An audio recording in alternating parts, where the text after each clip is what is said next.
You are listening to the Intelligent Vocalist Podcast, episode 180. Welcome to the Intelligent Vocalist with John Henny. This is the podcast dedicated to help you be a smarter, better, more informed singer. And now, your host for the Intelligent Vocalist, John Henny. Hey there, this is John Henny. Welcome back to another episode of The Intelligent Vocalist. I do so appreciate you spending your precious listening time with me. Today is very exciting. I am getting feedback from my email list on the manuscript for my upcoming book entitled Beginning Singing, and it's gratifying to see that the book is really being received as I intended. I'm very pleased and humbled by the feedback I am getting, and I'm really excited to get this book out. Making the final corrections on the manuscript. Now I just have to get commissioned some illustrations, get the cover designed, all that sort of stuff. I'm going to be having some supplemental online materials, exercises, etc. So the final big push is before me. It's always interesting in any big project when you're getting near the finish line, but the finish line is at the top of a hill. So it's a big push, but I'm really excited to get this book into your hands. So I'm thinking maybe a month away. Hopefully sooner, but should be within about 4 weeks or so. Today, I am really excited to speak with Annie Little. Annie is a voice teacher in the Los Angeles area, but she's also a successful working actress. She's been in films such as Argo, TV shows like Mad Men, I believe over 50 commercials. Most memorably is the Amazon Kindle commercial. When the Kindle first came out, they did this amazing stop motion animation commercial that features Annie, and she also composed and sings the song for the commercial. And Annie and I have been doing some work together, and we both share a passion for meditation and mindfulness. And Annie has been spending a considerable amount of time in creating meditations for singers and performers. Being a professional actress and singer at the highest level, she understands the stress and nervousness that performers go through. And she uses meditation and mindfulness to help calm herself in those situations, and she's now sharing what she has learned with others. So I'm very excited to present to you my conversation with Annie on mindfulness. I am here with Annie Little. Annie, welcome to the podcast. Thanks for having me. I am so excited to talk about this subject because meditation and mindfulness is something that it's been about 1.5 years for me that I've really embraced it on basically a daily basis. Mm-hmm. And for me, it's, and no exaggeration, but it's been life-changing. Yeah. And it's been a lifeline through this whole pandemic, and just the moments of overwhelm, to be able to just pull myself back into the moment and just experience my life, not waste my life wanting to be somewhere else or wanting to be in a different place where there is no pandemic, but just knowing that each moment is my life. And I am so excited that you are bringing mindfulness for singers in a way that's really practical.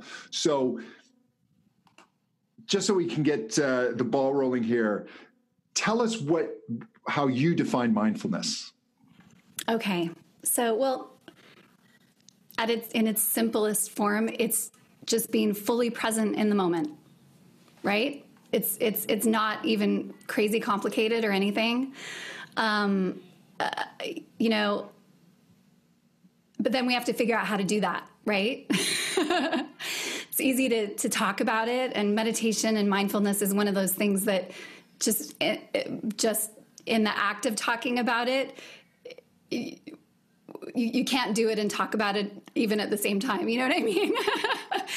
But I came to it many, many years ago, and there have been times of my life that I have even, you know, not been great about my practice and abandoned it at times. But I always come back to it. And I actually discovered it in the mid 90s when I was a really young model, and I had really hardly ever been anywhere. And I had this opportunity to start modeling, and I went and lived in Japan for a few months by myself. And it was so stressful that I started reading this book on, by Deepak Chopra called Perfect Health. And he talks about meditation in the book and getting into this gap. And it kind of stuck with me. And it sort of started me on this journey of exploring meditation. And it really helped me with sleeplessness, because insomnia was a big problem for me, traveling and being away from home. And that was in the time when we didn't have I literally wrote faxes to stay in touch with my family. And so there were no cell phones, there was no internet. You know, I feel like traveling now, you don't have that feeling of isolation like we did back then. I'm dating myself, but so through all these years, I really I explored a lot of different kinds of meditation, everything from using Sanskrit mantras to even just a lot of different guided meditations, and even just simply just breathing and following the breath. But it can feel really complicated. I know when I first started, I thought, well, I'm supposed to just clear my mind. I'm supposed to not think anything. And that's where I think most people get tripped up on it, right? Because you think like you have to stop the thoughts. And that's actually not the point. That the whole exercise of it is noticing the thoughts and allowing them to pass through, which allows us to just stay in the moment, right? Instead of grabbing onto one of those thoughts and hopping on that train and allowing that thought to take us down the road. And then next thing you know, 5 minutes have passed and you've gone through this whole storyline in your head about something going on in the future or the past, or you're worried about something and you weren't there in the moment. So,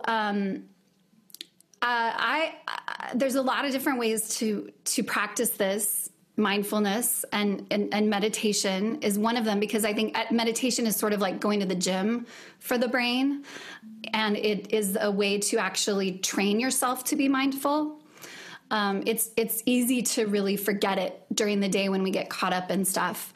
So if you can start to get into that habit of like, even just every time you go to stand up, noticing your body when you stand up, or picking an object that you use in your meditation to focus on. And then when you see that object during the day, it triggers you to have that mindful moment.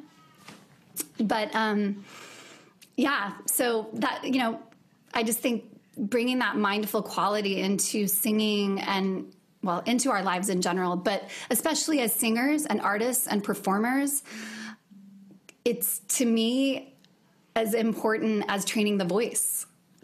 Because when I would say when someone says, what are the biggest issues of students that come in to work, a lot of times there may be technical issues, but a lot of times it's like the mind getting in their way. And I see it slow them down in even their ability to learn something new, or be open to new sensations, or even to be aware of sensations that we might be working on in the voice.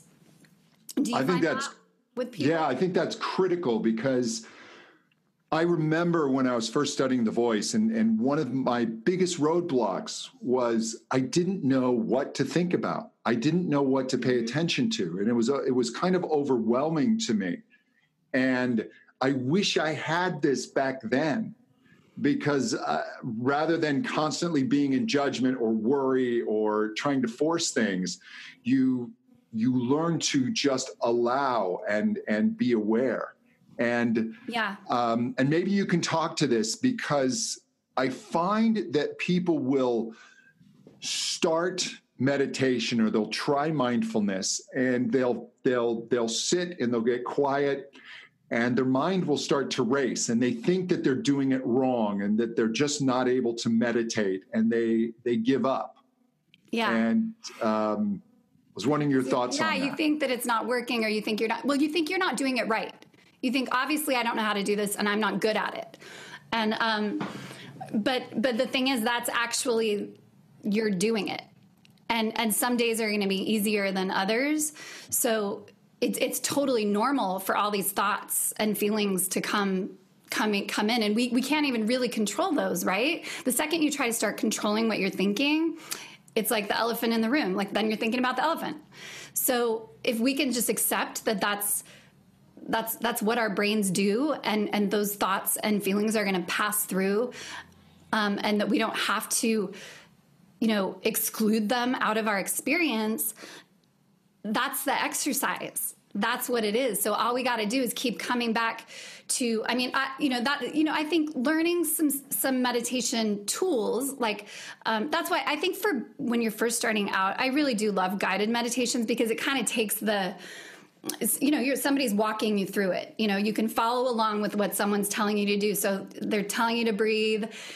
Maybe you do a body scan, and scan through your body and take in an awareness of a picture of your mood and places in your body that are feeling comfortable or uncomfortable. But then you're not trying to change them. You're just noticing, like, you're becoming a witness, right?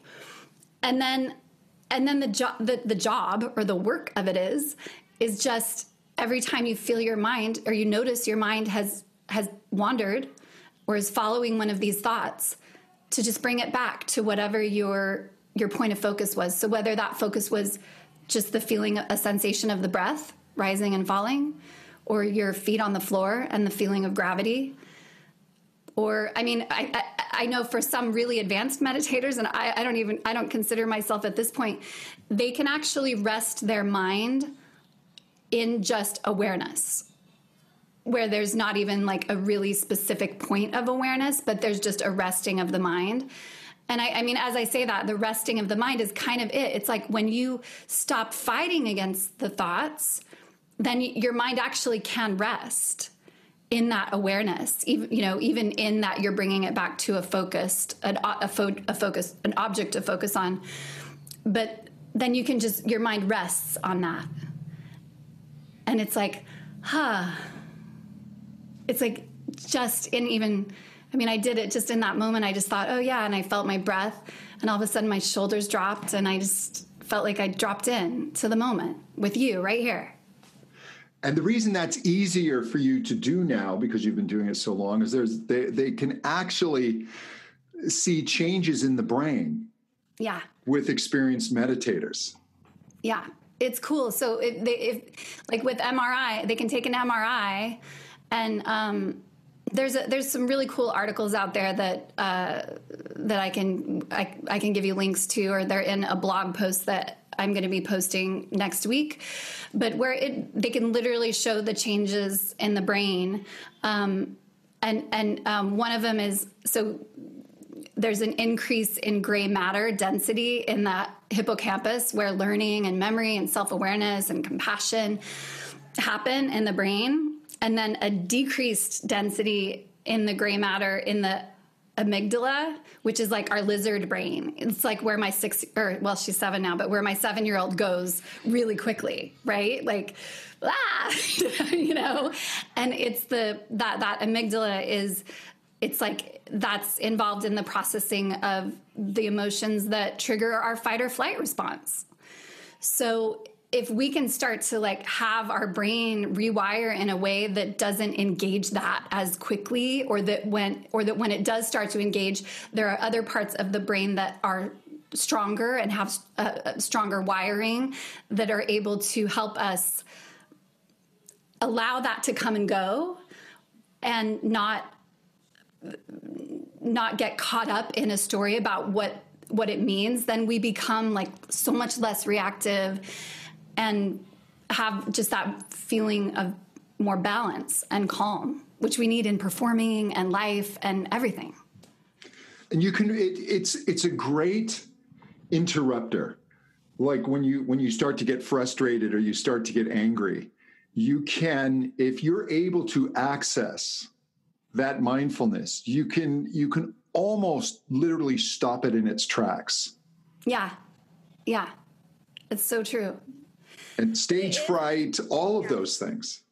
Mm-hmm.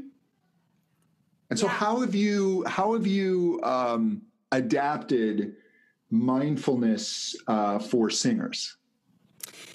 So I'm creating some of my own guided meditations for them in ways that I feel like are more specific to singers and performers.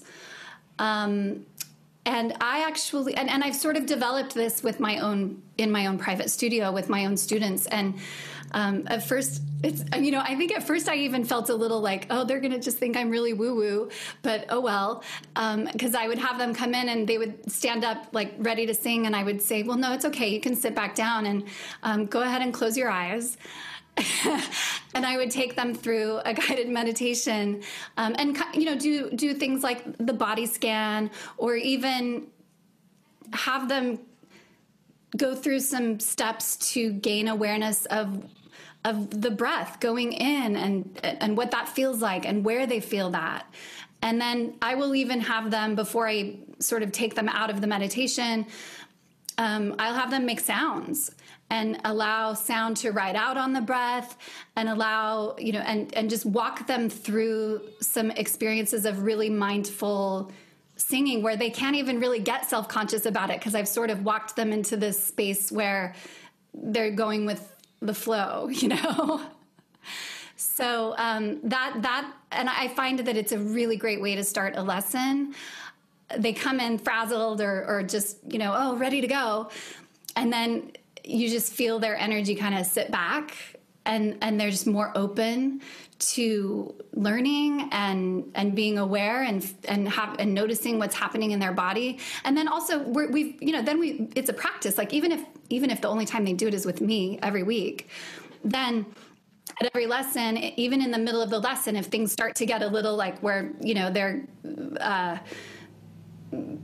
maybe feeling like they're reacting to their voice, or they're getting judgmental, or they're something's happening, it's like I can more quickly take them back into a moment and just literally have them stop and take a breath and find that awareness again.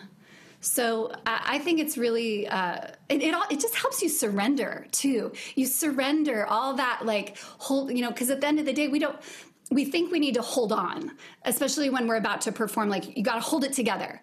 But really, we got to let go, and we got to allow everything into our experience, even if our body is having some reactions, like palms are sweaty and heart is pounding a little bit, like allowing that into our experience instead of trying to fight it away, because it will then pass through.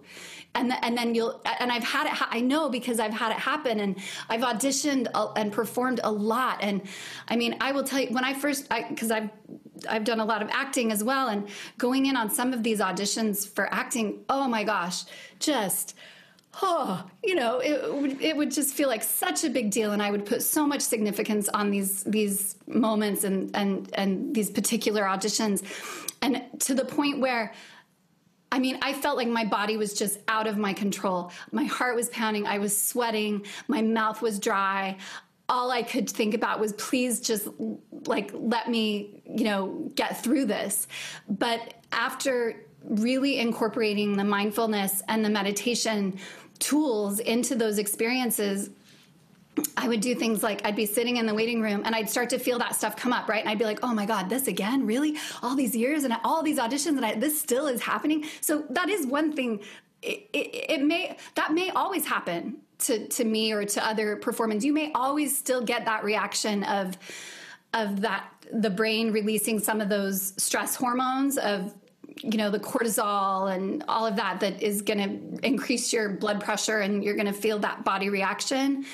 But in that moment, I'm able to, even just if I go, okay, wow, let's just feel the gravity of my feet on the floor for a minute. And I'll even speak truths about what's happening. Like, that carpet is blue. The carpet's blue. My hands are on my lap. And then I feel like, what does that feel like on my skin? Does it feel cold or warm? And then I'll feel my belly get warm. And that was something that an old acting coach said to me, just, trying to get us in touch with out of the head and into the body, because our body, we're warm beings. we got blood flowing through us. And if we can kind of just bring our attention to that warmth in our belly, you kind of let it go a little bit. And then the breath is able to drop in a little better. And you just feel more aware of how you're feeling. And once I've kind of gone through even just a few of those steps, like, my heart's not even really pounding anymore. And I can even then take some time to also, we have to give the brain jobs to do, right? Because if we just let it go, it's going to be like a wild horse, and we don't know what's going to happen.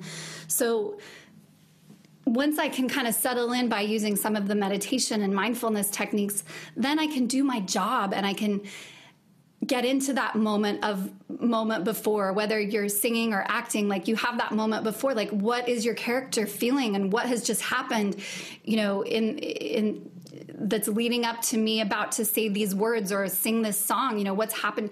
And then your mind can be busy being in the character and incorporating all of this. And even if you're still feeling that a little bit of body reaction, finding ways to incorporate that into the character, you can always find a way to make that make sense for the character that's gonna, think about every musical theater song. I mean, you're just acting. You're acting no matter what song you're doing. You're acting in a pop song.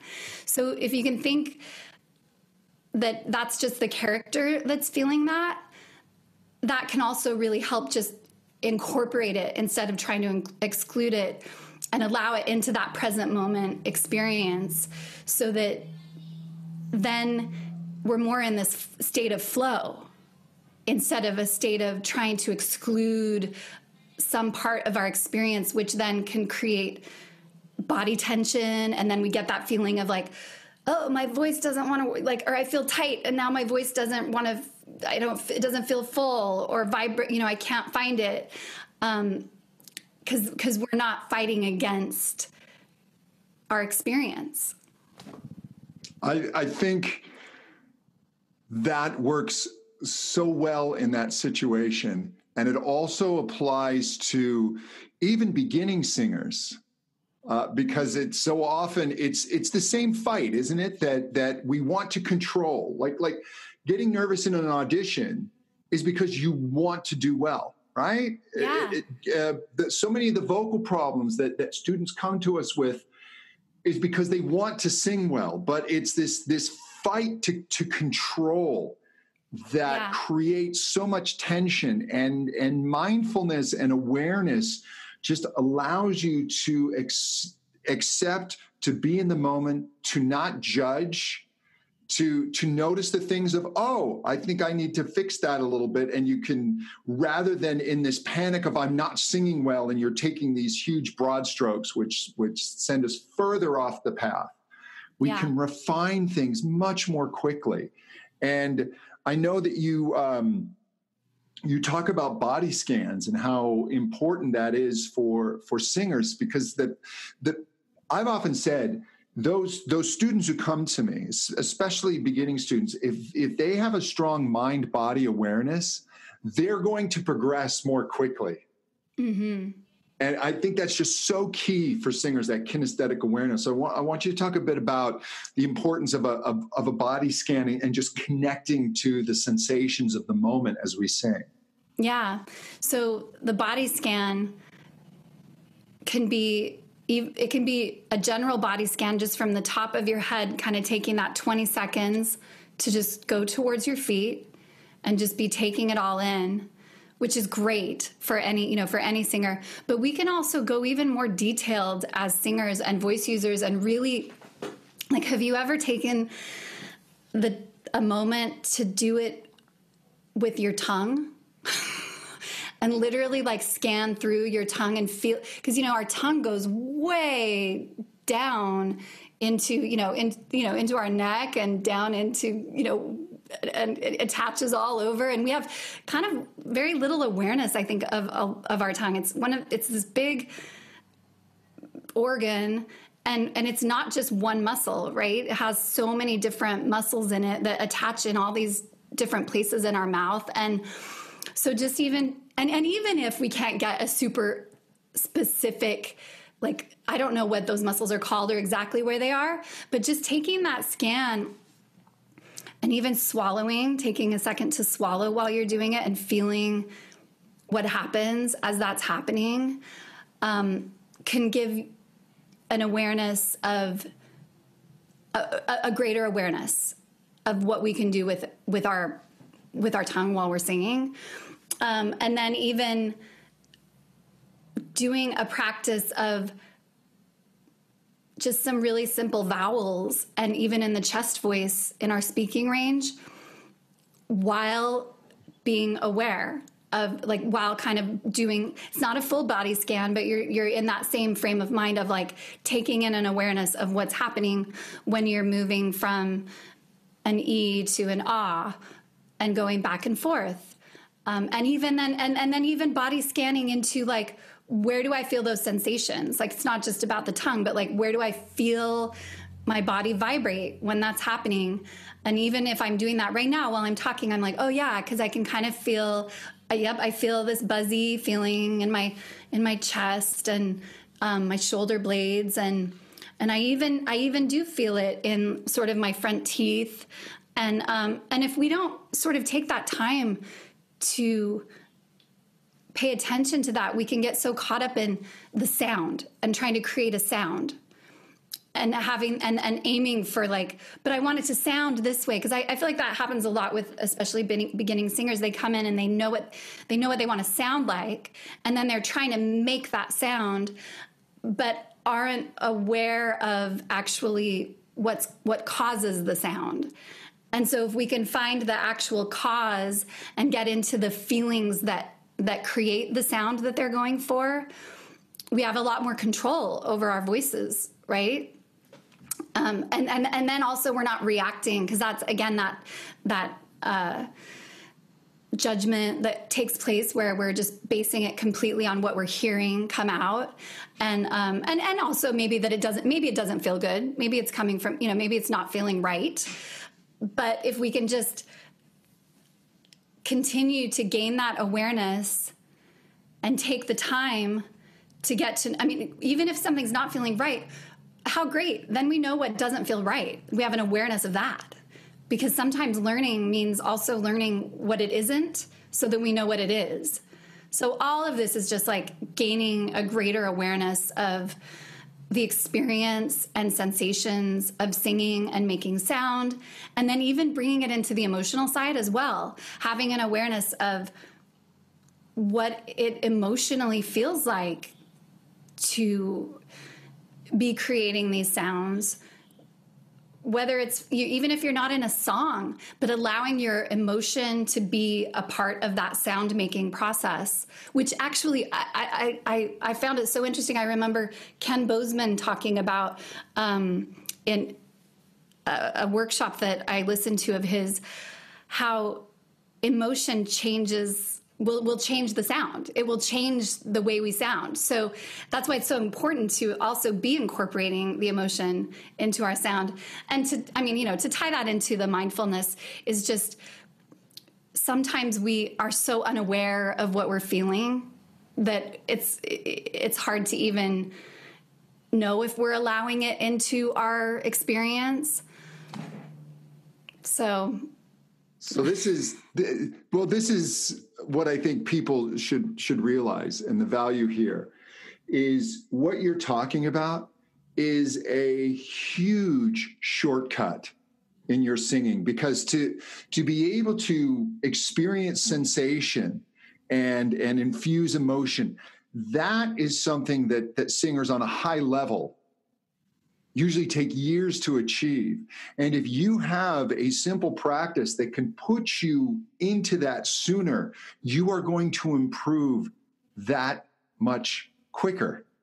It really is that mind-body awareness. So I know you have a series of meditations coming out for singers, but you also have a meditation you just released for free. Yeah, right? I do. I have a free, short guided meditation. It's a body scan. It's a really great one to just introduce meditation to someone who's never tried it. It's perfect for right before you're practicing, or it's perfect for any time, really. And that is on my website. And and like I said, I actually have a blog coming out this week, just in support of that goes into more about my thoughts and research on meditation and how it benefits performers and singers and just people in general, right? We just need it in our lives. Especially right now. Yeah, especially right now. So that's on my website, and you can find that at annielittle.com. And then, and it's spelt like it sounds, right? It's spelt just like it sounds. And then I have a series coming out. I've got the series that's coming out is actually meant to sort of prep performance, and it's a series of 4 meditations, and one is to sort of set you up. I keep saying sort of. I don't mean sort of. It's to set you up for the day. So that you could listen to it in the morning or sometime earlier in the day before while you're getting ready to go on an audition or do a performance, or, sometimes it could even be, whatever that performance is for you. Maybe it's going out and just whether you're just presenting yourself and you want to do your best at that. And then there's one that's meant for earlier in the day to set yourself up for the day. And then there's one to do sometime right before. I would recommend giving yourself a few minutes. I wouldn't do it like right before and then walk right out on stage or walk right in, but do it. And then if you have 10 or, when you have a few minutes before, but it's meant for right before the performance, and then a couple for after.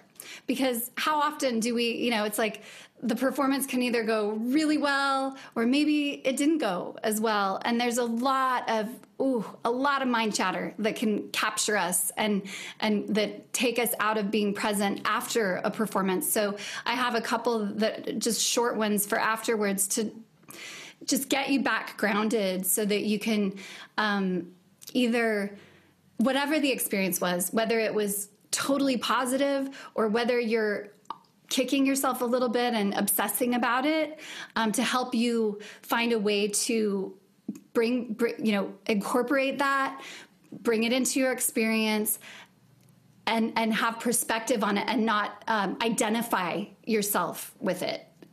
Because we aren't, that was one of the things that I loved about when I really started to feel like my practice was having an effect on me and my life. It was like I realized, I'm not my mind. I'm not my thoughts. I'm not my mind and my thoughts and my feelings. I am this other part that's like watching that.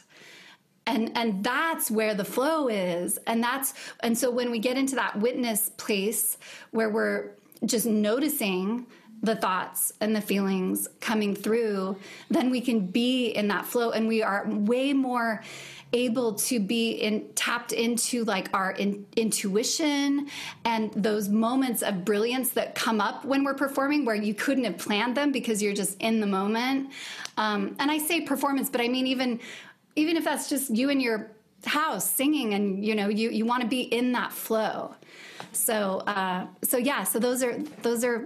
that's a part of what I have planned. And then I've got some other ones that are in the pipeline that are a little bit more for just training the mind, and not meant for just right before performing, but just training the mind so that we can not it can be really simple, and just exercising that practice of noticing the thoughts and letting them go, because we don't want to necessarily overexcite ourselves with mind chatter before, or even if we mean it in a positive way, like we don't want to be, we're trying to pump ourselves up to, I can do this, and this is going to go great, and I know I can do this. But in a way, that's just more mind chatter. Even if you're attempting to be positive with it, that can also get us in an overly excited state.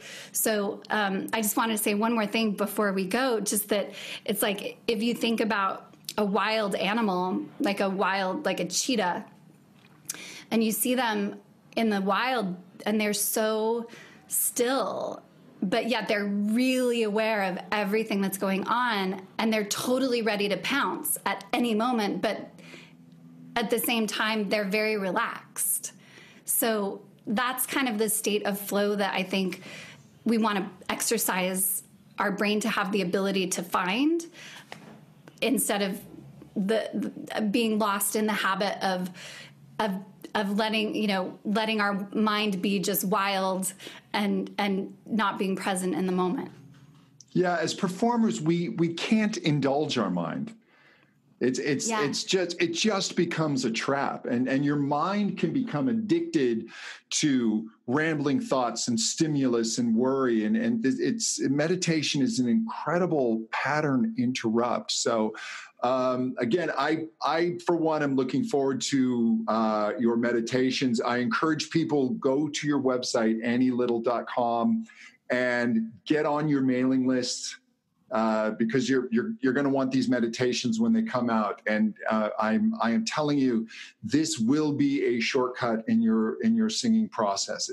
Singing is such a mental exercise, and I have found mindfulness to be life-changing, and it has certainly helped my singing, and it will do the same for you. So Annie, thank you so much for being on the podcast. Thank you so much for having me, John.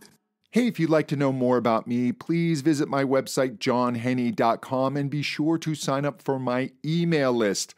There are special offers I only send out to my email list, including such opportunities as reading my books before they're published, having access to new courses I create, etc. And be sure to sign up for my free singing warm-up course. It'll show you how to warm up through a straw. I also have a free course on playing piano that assumes no prior ability. You can sign up for both of those on my homepage. And until next time, to better singing. Thank you so much. Bye-bye.